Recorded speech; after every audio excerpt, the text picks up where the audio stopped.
अमित जी, आपको नेटवर्क 18 को ये इंटरव्यू देने का बहुत बहुत धन्यवाद। मैंने तो वैसे आपको पहले बहुत बार इंटरव्यू किया है, मगर ये इंटरव्यू थोड़ा अलग है। हमारे प्रधानमंत्री, लोकप्रिय प्रधानमंत्री का 75वां जन्मदिन था 2 दिन पहले। तो मुझे लगा कि प्रधानमंत्री को आपसे अच्छा और कौन जानता है। बहुत सारे लोग जानते हैं, ऐसा नहीं है, पर आप उनसे 4.5 दशक से जुड़े हुए हैं जी। तो मुझे लगा ये मौका अच्छा रहेगा कि थोड़ा मोदी की बात शाह के साथ। जी, मेरा पहला सवाल स्वाभाविक सा सवाल है, आप सबसे पहले मोदी जी से कब मिले? क्या चीज़ थी वो जिसने आपको उनकी ओर आकर्षित किया? देखिए, मिलना तो मेरा एक संघ की बैठक में ही हुआ था। संघ के एक वरिष्ठ पदाधिकारी का अहमदाबाद के कॉलेजियन स्वयंसेवकों के साथ संवाद था। इसकी तैयारी के लिए मोदी जी, मैं जहाँ रहता था वहाँ नारायणपुर आए थे। 10-15 युवा स्वयंसेवकों के साथ वो कार्यक्रम में क्यों जाना चाहिए और संघ के काम के उद्देश्यों के बारे में बताते थे।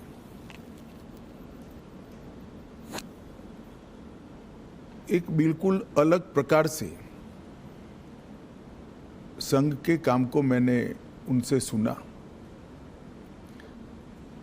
और कार्यक्रम में किस उद्देश्य से जाना चाहिए इसके बारे में भी युवाओं के लिए एक सटीक टिप्स भी थी और एक प्रकार से लंबे समय के लिए मार्गदर्शन भी था। इतने छोटे से एक महानगर के 1200 युवाओं के कार्यक्रम के लिए इतना बारीक प्लानिंग करना, ये बहुत बड़ी बात होती है। मैंने भी नीचे के स्तर पर काफ़ी काम किया है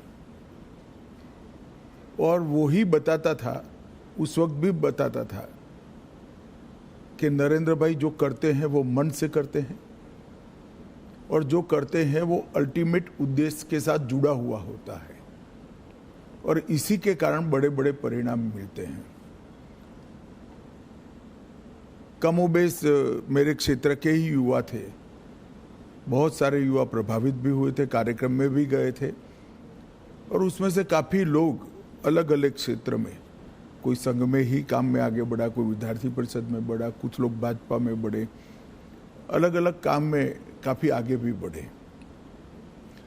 तो लोक संपर्क और लोक संग्रह, लोगों का संपर्क करना, लोगों को काम के साथ जोड़ना और संपर्क और संग्रह के माध्यम से अल्टीमेट गोल अचीव करना, जो लक्ष्य है उसकी प्राप्ति के लिए रास्ता बनाना,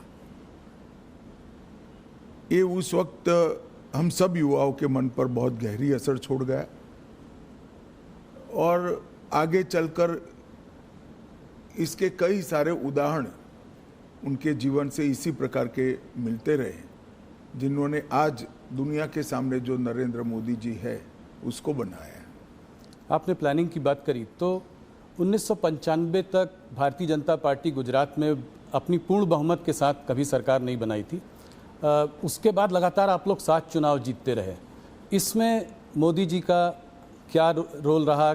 इसमें प्लानिंग और उसको आप किस तरीके से देखते? भारतीय जनता पार्टी गुजरात में तीसरे नंबर पर थी। कांग्रेस, संस्था कांग्रेस से बनी जनता पार्टी और फिर भारतीय जनता पार्टी, और तीसरे नंबर पर भी हम 11 एमएलए के साथ थे। तो एक प्रकार से गुजरात में पूर्ण रूप से इतनी मजबूत सरकार बनना और इतने साल तक चलना, ये कल्पना करना भी बड़ा दुष्कर काम था। गुजरात में जब 2-3 साल लगातार अकाल पड़ा, तब पहली बार शहर के छोटे छोटे कार्यकर्ताओं को उन्होंने नेता बनाकर गांवों में न्याय यात्रा लेकर घुमाया। अकाल के लिए जहां राहत काम होते थे, जहां भ्रष्टाचार होता था, कांग्रेस की सरकार थी उस वक्त, उसको उजागर करना, न्याय यात्रा लेकर जाना।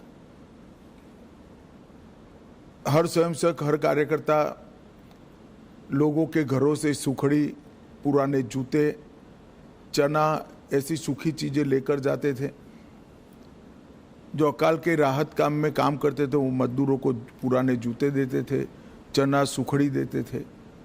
एक प्रकार से उसी को मुद्दा बनाकर हमारे काम का विस्तार कैसे हो सकता है, लोगों का विश्वास पार्टी के प्रति, काम के प्रति बढ़े और पार्टी के कार्यकर्ता के मन में जो सुषुप्त संवेदना पड़ी है लोगों के प्रति, उसको जागरूक कर कर एक राजनीतिक उद्देश्य से आया हुआ कार्यकर्ता लोगों के प्रति संवेदनशील बनकर अपने जीवन को, उद्देश्य को बदल दे। ये दोनों काम वो न्याय यात्रा के माध्यम से हुए। दूसरा, मुझे पूरा देश का मैं दावे के साथ नहीं कह सकता हूं, मगर बाद में मैं अध्यक्ष के नाते पूरे देश का दौरा भी करा, तो कई प्रांतों में पुराने कामों की मेरी चर्चा हुई है। मैं इतना कह सकता हूं, कमोबेश किसी भी प्रांत में बूथ समिति को इंस्टीट्यूशनलाइज करने का काम नरेंद्र मोदी जी ने जब संगठन मंत्री थे तब किया था। पहली बार भाजपा की सदस्यता को बूथ के हिसाब से रजिस्टर में, उस वक्त कंप्यूटर वगैरह नहीं होते थे, हाथ पेन से रजिस्टर बनाए जाते थे, उसको सूचीबद्ध करना, इसकी सदस्यता का जो शुल्क आता है इसका हिसाब रखना और फिर उसका सत्यापन, ऑडिट भी करना, ये व्यवस्था बनाई गई। और मुझे बरोबर याद है, मैं उस वक्त उनके साथ ही दौरे करता था, मेरा हिसाब किताब का काम था और ऑडिट का काम था। लगभग गुजरात के 80% जिलों में बूथ समितियां, मंडल समितियां, जिला समितियां, इसका रिकॉर्ड बनना शुरू हुआ और वहीं से एक स्ट्रक्चर्ड ऑर्गेनाइजेशन के बेस की शुरुआत हुई। वो रजिस्टर के आधार पर कौन पार्टी छोड़ गया, कौन कितने लंबे समय तक काम किया, छोड़ गया तो क्यों छोड़ गया, ये सारी चीज़ों की समीक्षा भी होती थी, मीमांसा भी होती थी। और उसके कारण गुजरात में हम सब जो युवा उस वक्त नए आए थे, वो सभी को संगठन का काम करने का स्ट्रक्चर, तरीका क्या हो सकता है, एक भी भाषण के बगैर जो इस काम से जुड़े थे वो सब लोग समझ गए। तो आंदोलनों से पार्टी को खड़ा करना और आंदोलनों से बड़े हुए जनाधार को पार्टी के स्ट्रक्चर के ढांचे में ढाल देना, ये दोनों काम नरेंद्र मोदी जी जब संगठन का काम करते थे तब हुए और इसके कारण गुजरात प्रदेश भाजपा की एक मजबूत नींव पड़ गई। स्वाभाविक सी बात है, जब विजन भी बड़ा है, एग्जीक्यूशन भी इतना बढ़िया है, तो टफ टास्क मास्टर भी रहे होंगे। तो कोई कुछ किस्सा सुनाइए जहाँ पे। ऐसे तो ढेर सारे किस्से आपको सब जगह मिल जाएंगे जी। मोदी जी हिसाब किताब कठोरता से लेते हैं, इसके कारण बहुत नाराजगी भी है। सरकार में मुख्यमंत्री बने तब भी, प्रधानमंत्री बने तब भी और संगठन का काम करते थे तब भी, मगर कभी भी व्यक्तिगत द्वेष के कारण किसी कार्यकर्ता को डांट डपूट लगाना या सार्वजनिक रूप से उसको अपमानित करना, ऐसा मैंने नहीं देखा। डांटने का या टोकने का जो भी कारण था, उसमें सूचिता थी, उसमें शिस्त थी और उसमें सिद्धांत था। सूचिता, शिस्त और सिद्धांत, तीनों चीज़ों के लिए ही कठोरता मैंने देखी है। मगर हाँ, एक प्रकार से अगर ब्रॉड एनालिसिस करना चाहेंगे तो कह सकते हैं वो बहुत टफ टास्क मास्टर है। आप कह रहे हैं आपने सबसे ज़्यादा उनके संग काम किया है, थोड़ा सा बताएं उनके आरएसएस का प्रभाव उनके ऊपर। आरएसएस के प्रचारक थे, कैसे उनको शेप किया आरएसएस की थिंकिंग ने? आरएसएस के संपर्क में जो भी आता है, संघ के संपर्क में आता है, उस पर संघ का प्रभाव निश्चित रूप से ही पड़े बगैर रह ही नहीं सकता। आज नरेंद्र मोदी जी जाने जाते हैं कैसे नेता के रूप में जिसके लिए देश सबसे प्रथम है, उसके बाद पार्टी है, उसके बाद पार्टी के कार्यकर्ता है। ये जो राष्ट्र प्रथम का पूरा इतना लंबा कालखंड 75 साल का जो दिखाई पड़ता है, मैं मानता हूं वो संघ के ही संस्कार है और संघ के संस्कारों को लंबे डिसिप्लिन जीवन के तहत उन्होंने अपनी प्रकृति में बदला है। तो संघ के संस्कारों को स्वीकार करने में या उसके हिसाब से जीने में कोई तकलीफ नहीं पड़ती। जब प्रकृति ही व्यक्ति की ऐसी हो जाती है तो अपने आप काम उसी तरह से चलता है। अमित जी, काफ़ी लोग कहते हैं कि आप और मोदी जी एक ही सिक्के के दो पहलू हैं, तो इस जुगलबंदी का राज बताएं। कैसे केमिस्ट्री? कहना ठीक नहीं है। मोदी जी और कार्यकर्ता दोनों एक सिक्के के दो पहलू हैं। करोड़ों कार्यकर्ताओं के जीवन में उन्होंने रास्ता भी बताया है, कोई भटकता है तो उंगली भी पकड़ी है, कई लोगों के जीवन को नई ऊंचाइयां भी दी हैं और हर कार्यकर्ता को पार्टी के सिद्धांतों के आधार पर जीने की आदत भी डाली है, क्योंकि वो स्वयं कार्यकर्ता है। शायद ही कोई प्रधानमंत्री होगा जो पार्टी की बैठक में डायस पर से उठकर फ्रेश होने के लिए भी नहीं जाता होगा। 3 दिन की कार्यकारिणी है तो 3 दिन पूरा वो मंच पर आपको सजग अवस्था में पूरी कार्यवाही में ध्यान देते हुए दिखाई पड़ेंगे। वो बीच बीच में माइक लेकर टोकते भी हैं और एक प्रकार से मैं कहूँ तो इसके कारण कार्यकारिणियों की उपस्थिति बढ़ गई है, क्योंकि जब आपका नेता स्वयं ही बैठता है तो सभी लोगों को बैठना ही पड़ता है। मोदी जी लोगों से एक दिल का रिश्ता बना लेते हैं। मैंने देखा है कि बड़े बड़े ग्लोबल लीडर्स के साथ भी उनका 1-on-1 एक रिश्ता है। वो प्रोटोकॉल के बियॉन्ड जाकर एक रिश्ता बनाने की कोशिश करते हैं, चाहे वो ट्रंप हो, चाहे वो नेतन्याहू हो, पुतिन जी हो। तो और अगर दोस्त कभी रूठ भी जाए तो उसको मना भी लेते हैं। तो ये कैसी क्वालिटी है जो? देखिए, कोई भी नेता जब अपने लक्ष्य के लिए और अपने देश के लिए काम करता है तो प्रोटोकॉल नहीं रहते हैं। लक्ष्य को प्राप्त करने के लिए, देश को ऊपर ले जाने के लिए जो कुछ भी करना पड़ता है वो साहसिकता से वो करता है और इसमें कोई बड़ा साइंस नहीं है। जब अपने आप को आप निकाल लोगे, अपने आप के अहंकार को निकाल दोगे तो सब कुछ साहसिक हो जाता है। और ये मैंने देखा है। मैंने छोटे से छोटे कार्यकर्ता से बात करते हुए देखा है, उसको प्रेरित करते हुए देखा है, उसको डांटते हुए भी देखा है और बड़े से बड़े नेता के साथ भी इसी प्रकार का व्यवहार करते हुए भी देखा है, क्योंकि उद्देश्य पार्टी ठीक चले, राज्य ठीक चले, राष्ट्र ठीक चले, वो है। अंतर्राष्ट्रीय संबंधों में भी उन्होंने व्यक्तिगत रिश्ते तो बनाए, मगर वो व्यक्तिगत रिश्ते हमेशा भारत के उपयोग में आए। उनकी अंतर्राष्ट्रीय नेताओं की दोस्ती से मैं सार्वजनिक रूप से कहना नहीं चाहता, मगर ढेर सारी घटनाओं को मैं जानता हूं जिससे भारत को इतना फायदा हुआ है। कई प्रकार के अद्भुत फैसले हुए हैं जो कभी फॉरेन पॉलिसी के माध्यम से होना असंभव था, मगर वो देश के हित में हुई। बहुत बड़ी बात। 2014 की जीत, भारतीय जनता पार्टी की जीत, मोदी जी का प्रधानमंत्री बनना, ये अपने आप में एक ऐतिहासिक जीत थी। मैं आपके माध्यम से सवाल पूछना चाहता हूँ। आपको उस चुनाव में बहुत बड़ी एक जिम्मेदारी मिली है। आपको उत्तर प्रदेश को डिलीवर करना था भारतीय जनता पार्टी के लिए। उस वक्त कैसे आपने इसको किया और मोदी जी ने कैसे इसका मार्गदर्शन किया? देखिए, पूरे देश भर में कांग्रेस के खिलाफ गुस्सा और नफरत दोनों थी और मोदी जी के एक प्रकार से 12 साल के मुख्यमंत्री काल के कारण गुजरात मॉडल पूरे देश को आकर्षित करता था। जो कमियां कांग्रेस के शासन में दिखाई पड़ती थी, वो कमियों का जवाब मोदी जी की खूबियों में दिखता था। तो एक बड़ा जनाकर्षण था नरेंद्र मोदी जी के लिए।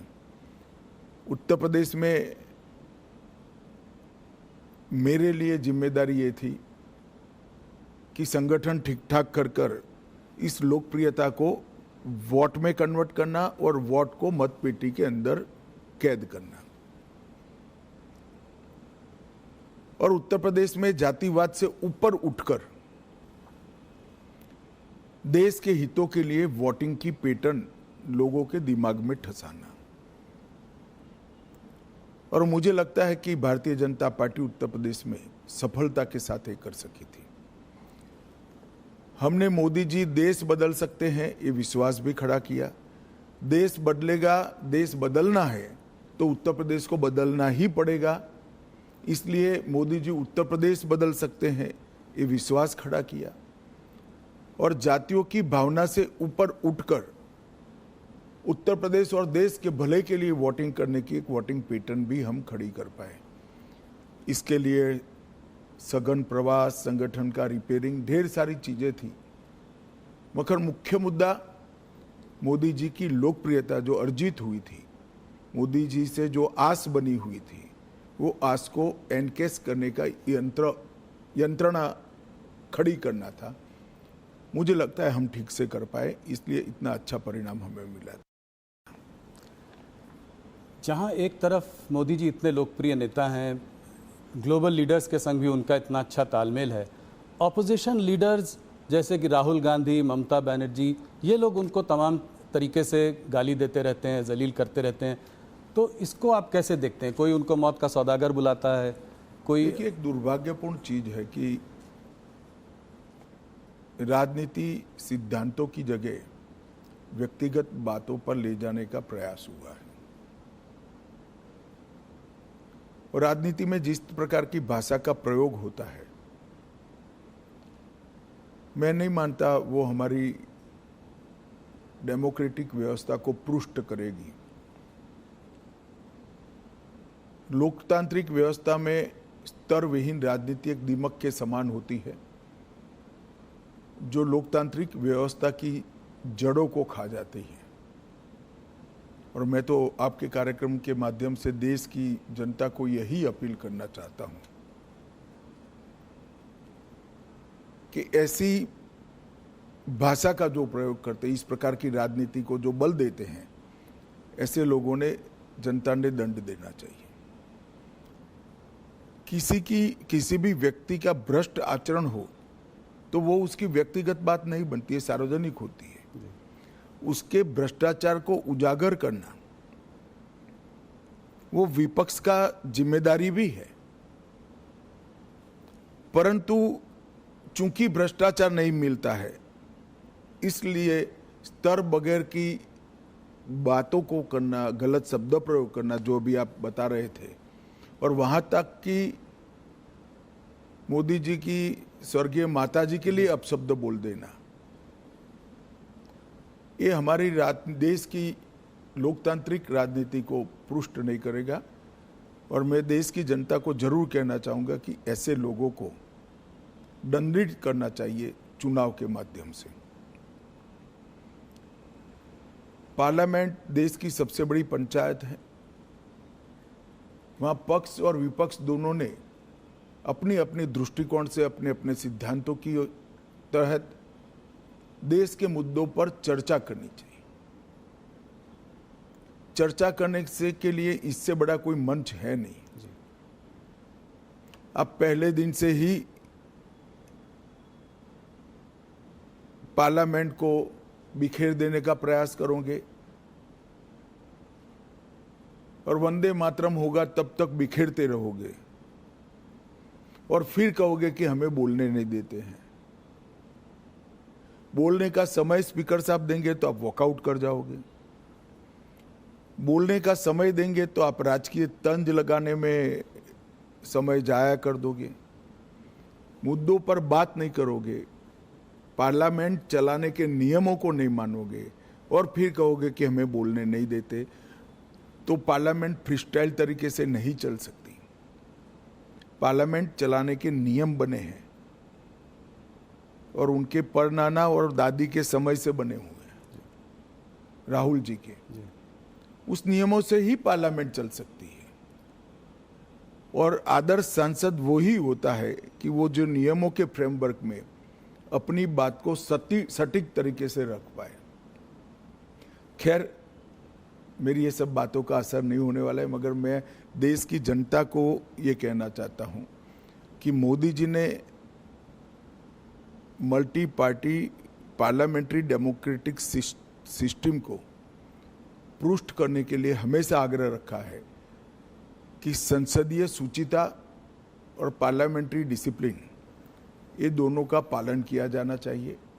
और मैं मानता हूं कि देश की जनता ने कभी न कभी शीर्ष करना पड़ेगा कि राजनीतिक आक्षेपबाजी में ही संसद का समय जाना चाहिए या कुछ फ्रूटफुल चर्चा होकर जनता के लिए अच्छे फैसले लेने चाहिए, चाहे सुरक्षा का हो, चाहे देश को समृद्ध करने का हो, चाहे रोजगारी के लिए हो, चाहे देश की औद्योगिक नीति के लिए हो, चाहे देश की कोऑपरेटिव नीति के लिए हो, चाहे करोड़ों गरीबों के कल्याण के लिए नीतियां बनानी हो। इस पर चर्चा करनी चाहिए या राजनीतिक आक्षेपबाजी करनी चाहिए। और मुझे तो आश्चर्य हो रहा है, हम भी ऑपोजिशन में से 10 साल थे, पहले 1-2 दिन विरोध करते थे मुद्दों को उजागर करने के लिए, फिर चर्चा करते थे। और अगर फिर भी चर्चा के बाद सरकार नहीं मानती थी तो हम कोर्ट में जाते थे कि भ्रष्टाचार है, इसका जांच किया जाए। और कोर्ट ने कई जगह हमारी मांग पर जांच अपॉइंट की थी, जिसकी हाई तौबा वो आज भी कर रहे हैं, मगर ये कहीं नहीं जाते। कोई कॉन्स्टिट्यूशनल फोरम के अंदर डिबेट करना ही नहीं चाहते, वो रोड पर ही करना चाहते हैं। और मुझे लगता है इसीलिए जनता ने शायद उनको रोड पर ही रखा है। अमित जी, वैसे तो आपके 11 साल की सरकार में बहुत अचीवमेंट्स हैं, पर मैं कुछ चीज़ों पे बात करना चाहूँगा। वैसे तो बहुत समय लग जाएगा, सब पे बात करेंगे। धारा 370 को ख़त्म करना, इसके पीछे कुछ बताएं, कैसे ये हुआ, कैसे संभव हुआ, मोदी जी का क्या रोल था? आप देखिए भाई, कैसे हुआ तो पूरी दुनिया जानती है। क्यों किया का जवाब ये है कि हमारी पार्टी तो जब से धारा 370 बनी तब से विरोध कर रहे हैं। जी। भारतीय जनसंघ के पहले अध्यक्ष श्यामा प्रसाद मुखर्जी का जीवन ही धारा 370 समाप्त करने के लिए, मगर आज तक न भाजपा के साथ पर्याप्त बहुमत था, न दृढ़ इच्छा शक्ति से निर्णय हुआ था। मोदी जी जब दूसरी बार 2/3 बहुमत के साथ प्रधानमंत्री बने, तब पहले ही सत्र में धारा 370 को समाप्त कर दिया। और मैं मानता हूं मोदी सरकार के 11 साल में देश को सुरक्षित करने के लिए, आतंकवाद को कंट्रोल करने के लिए और दुनिया भर में कश्मीर हमारा है ये संदेश भेजने के लिए नरेंद्र मोदी जी का ये कदम बहुत महत्वपूर्ण है। और कई सदियों तक देश की जनता इसको याद करेगी। और भी तमाम रिफॉर्म्स हुए हैं, मगर थोड़ा सा मैं बात करना चाह रहा था इकोनॉमिक रिफॉर्म्स जो हुए हैं मोदी जी के अंडर। अभी हाल फिलहाल में जीएसटी का रैशनलाइजेशन हुआ है, बहुत बड़ा रिफॉर्म है। इनकम टैक्स को रेट्स को कमी आई है, पिछले बजट में बहुत बड़ा रिफॉर्म है। कॉर्पोरेट रेट टैक्स कट किया। तो इन रिफॉर्म्स के पीछे क्या विजन था, क्या थिंकिंग थी मोदी जी की? देखिए, आप जीएसटी के अभी हुए सुधार के बारे में मैं बाद में बात करूंगा। जीएसटी की चर्चा कांग्रेस की सरकार थी तब से होती थी। श्री चिदम्बरम वित्त मंत्री थे तब भी हुई, श्री प्रणब मुखर्जी वित्त मंत्री थे तब भी हुई। कई बार कांग्रेस से गुमराह कर रही है कि ये तो हमारा आइडिया है। ठीक है भाई, आपका आइडिया है तो इंप्लीमेंट क्यों नहीं हुआ? राज्य विरोध करते थे। राज्य विरोध किस चीज का करते थे? राज्य विरोध जिस चीज का करते थे वो चीज देश की जनता को समझनी चाहिए। सभी को मालूम था कि जीएसटी आने से राज्यों के रिसोर्सेस में एक प्रकार का रिजर्व होगा, कमी आएगी। वो कमी की भरपाई के लिए उस वक्त राज्य केंद्र से गारंटी मांगते थे, जो कांग्रेस ने नहीं दी, राज्यों ने सहमति नहीं दी और जीएसटी के रिफॉर्म नहीं हुए। नरेंद्र मोदी जी प्रधानमंत्री बने, उन्होंने ये गारंटी दे दी। राज्यों की ग्रोथ रेट से लगभग डबल ग्रोथ रेट टैक्स की होगी, इस प्रकार का संवैधानिक वादा किया और पूरा भी किया। सभी राज्यों को इस नवंबर तक पैसा जाएगा। जी। तो राज्यों की सहमति इसलिए बनी क्योंकि केंद्र सरकार ने एक वादा किया और वो वादा पूरा भी किया। और जीएसटी के कारण 16 प्रकार के बिक्री से जुड़े सभी करों का, ऑक्ट्रॉय से लेकर बाकी सारी चीजों पे, एक्साइज, सेल्स टैक्स, कई छोटे मोटे मनोरंजन कर था, ये सभी का एकीकृत खाका बना। पूरे देश भर की एक इलेक्ट्रॉनिक बिक्री कर प्रणाली बनी, ई-वे बिल बने। और जीएसटी के इतने सालों की यात्रा में 200 से ज्यादा छोटे मोटे बदलाव कर कर उसको लोकाभिमुख भी बनाया और टीथिंग प्रॉब्लम समाप्त भी की। ये करते करते करते देश की इनकम भी बढ़ी, 80,000 करोड़ से लेकर 2 लाख करोड़ तक। अब राज्यों का भरोसा बढ़ा, जनता का भरोसा बढ़ा, व्यापारियों का भरोसा बढ़ा। तब चूंकि इनकम बढ़ चुकी है, टैक्स के अंदर 395 से ज्यादा चीजों पर टैक्स कम किया गया। ढेर सारी चीज जो रोजमर्रा के उपयोग की है, इसमें 0% किया या 5% किया। कुछ सेक्टर विशेष को, जिससे देश की निकास को, एक्सपोर्ट को फायदा हो सकता है, उसमें भी एक वैज्ञानिक जीएसटी का दर रखकर निकास को ही प्रोत्साहन दिया।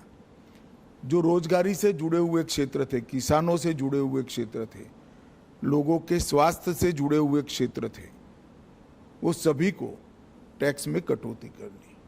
और इससे खाने पीने की चीजें, रोजमर्रा के जीवन उपयोग की दवाइयाँ, किसानों के उपयोग की चीजें, महिलाओं के उपयोग की चीजें, हेल्थ सेक्टर से जुड़े हुए इंश्योरेंस। अब व्हीकल एक प्रकार से रिक्वायरमेंट बन चुका है, चाहे 2 व्हीलर हो चाहे 4 व्हीलर हो, वो सभी में टैक्स की कटौती हुई। ढेर सारी चीजों में इस जीएसटी रिफॉर्म से फायदा होने वाला है। मैं मानता हूं ये बहुत बड़ा कदम है और इससे जनता का भरोसा बढ़ा है कि अगर हम टैक्स भरकर सरकार की नेट को बड़ा करते हैं तो सरकार टैक्स की कटौती कर कर फायदा जनता को ही पहुंचाएगी। और ये भरोसा आज़ादी से अब तक अदृश्य था। पहली बार वो दिखाई पड़ता है कि कोई भी सरकार अपने बढ़े हुए टैक्स को ये कहकर प्रोत्साहित करेगी कि भाई आप टैक्स भर रहे हो तो अब हम टैक्स कम करेंगे, तो ज्यादा से ज्यादा लोग टैक्स के नेट में भी आएंगे। मुझे विश्वास है इनकम भी कम नहीं होगी, इन्वेस्टमेंट बढ़ेगा, इन्वेस्टमेंट बढ़ेगा, बाजार में एक प्रकार से तेजी भी आएगी और लोगों को सस्ता भी मिलेगा और यहाँ उत्पादन की गतिविधियां भी बढ़ेगी और देश की निकास भी बढ़ेगी। एक तो मल्टी डायमेंशनल,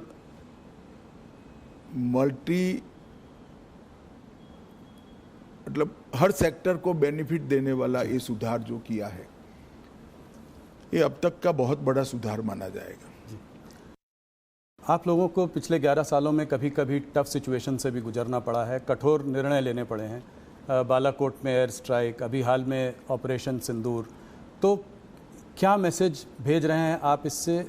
मोदी जी दुनिया को क्या मैसेज भेज रहे हैं? बालाकोट और ऑपरेशन सिंदूर की तो मैं बाद में बात करूंगा। सबसे पहले सबसे कठोर परिस्थिति थी जिसमें मैं मानता हूं कि दुनिया में सबसे सफल होकर मोदी जी के नेतृत्व में देश निकला है, वो कोरोना का काल था। जी। पूरी दुनिया में आज सब लोग स्वीकार करते हैं कि कोरोना का भारत का प्रबंधन सबसे अच्छा था। जी। इसके कारणों का जब एनालिसिस करते हैं तो दिखाई पड़ता है कि कई सारे देशों में कोरोना के खिलाफ सरकारें लड़ती थी। भारत में कोरोना के खिलाफ केंद्र सरकार, राज्य सरकार और जनता तीनों लड़ते थे। और ये मूड बनाने के लिए मोदी जी ने ढेर सारे व्यंग सहे, ढेर सारी अवहेलना सही, ढेर सारे ताने भी सहे। कोई कहता था कि थाली बजाने से कोरोना नहीं जाता, कोई कहता था दिया जलाने से कोरोना नहीं जाता था, कोई कहता था जनता कर्फ्यू कर कर क्या निकाल लोगे। मगर ये सब चीज़ों ने देश के हर व्यक्ति का कोरोना के खिलाफ लड़ने का एक मॉरल बनाया, सामूहिक लड़ाई का मनोबल बनाया। और फिर सबसे पहले वैक्सीन के लिए टीम गठित करना, इसको समय समय पर प्रोत्साहित करना, दुनिया में सबके साथ ही कमोबेश हमारा वैक्सीन बन गया। और सबसे बड़ी बात टेक्नोलॉजी का उपयोग करके 140 करोड़ लोगों का वैक्सीनेशन करना और इसकी रिसीट पहुंचा देना, ये बहुत बड़ा काम है। और कोरोना के दूसरे हमला जब हुआ तब मुझे मालूम है अचानक ऑक्सीजन की कमी देश में होने लगी। कंजम्पशन से 4 गुना ज़्यादा ऑक्सीजन चाहिए था। दुनिया भर से सिलेंडर ऑक्सीजन कहाँ से मिल सकता है वहाँ से लाना और लोगों तक पहुँचाना, ये काम अहर्निश हुआ। जनता ने भी देखा, जनता ने भी सराहा, दुनिया भर ने भी सराहा है। इससे ज़्यादा टफ स्थिति हो नहीं सकती। कई सारी पार्टियों की सरकार को एक साथ लेकर, पार्लियामेंट से पंचायत तक पूरे तंत्र को एक साथ लेकर, 140 करोड़ की जनता को एक साथ लेकर ये लड़ाई लड़ना, मैं मानता हूँ बहुत बड़ी सिद्धि है नेतृत्व की। और मोदी जी इसके लिए संपूर्ण यश के अधिकारी हैं। जहाँ तक उरी, पुलवामा और पहलगाम हमले का जवाब देने का सवाल था, सर्जिकल स्ट्राइक, एयर स्ट्राइक और ऑपरेशन सिंदूर, और उसके बाद में ऑपरेशन महादेव, ये भारतीय जनता पार्टी का कमिटमेंट है कि हमारी सरकारें टेररिज्म के खिलाफ जीरो टॉलरेंस रखती है। और मोदी जी के नेतृत्व में ये कोई कोरा नारा नहीं है, पॉलिसी है। और जब जब भी समय आया हम इस पॉलिसी पर कठोरता के साथ काम करते हुए दिखाई पड़े। पहले भी हमले हुए थे, बड़े बड़े हमले हुए हैं। मुंबई पर हमला हुआ, कई सारे हमले हुए, सीरीज ऑफ शहरों में सीरियल बॉम्ब ब्लास्ट हुए हैं, मगर कभी भी जवाब नहीं दिया गया। हमने बड़ा युद्ध कर कर देश के विकास को रोका भी नहीं है, मगर हर बार कठोर जवाब देकर एक संदेश दे दिया है कि भारत की सीमा और भारत की सेना और भारत की जनता के साथ खिलवाड़ नहीं करते, वरना दंड भुगतना पड़ता है। और ऑपरेशन सिंदूर में जिस तरह से उनकी तंजीमों के हेडक्वार्टर उड़ा दिए गए, पाकिस्तान के क्षेत्र में जाकर, पूरी दुनिया आश्चर्यचकित होकर भारत के ऑपरेशन को देखी। और वो नेतृत्व के दृढ़ इच्छा शक्ति के बगैर नहीं हो सकता। अमित जी, आप हिस्ट्री में बहुत रुचि रखते हैं, तो मेरा एक सवाल है कि इस देश में लॉन्गेस्ट सर्विंग प्राइम मिनिस्टर्स को अगर लिया जाए तो नेहरू जी, इंदिरा जी और मोदी जी का नाम है। मोदी जी को आप नेहरू और इंदिरा जी से कैसे कंपेयर करेंगे? देखिए, मोदी जी ने देश की इकोनॉमी की साइज और स्केल दोनों को बदला है। गरीबी हटाओ के पॉलिटिकल नारेज को जमीन में तब्दील किया है, जमीन पर तब्दील किया है। 25 करोड़ लोग इस देश के गरीबी रेखा से बाहर आ जाए, वो बहुत बड़ी बात है। 60 करोड़ लोगों के जीवन में घर देना, शौचालय देना, घर में गैस का सिलेंडर देना, घर में बिजली देना, 5 किलो अनाज प्रति व्यक्ति प्रति माह मुफ्त देना, 5 लाख तक का इलाज करा कर देना, घर में शुद्ध पीने का पानी पहुंचाना।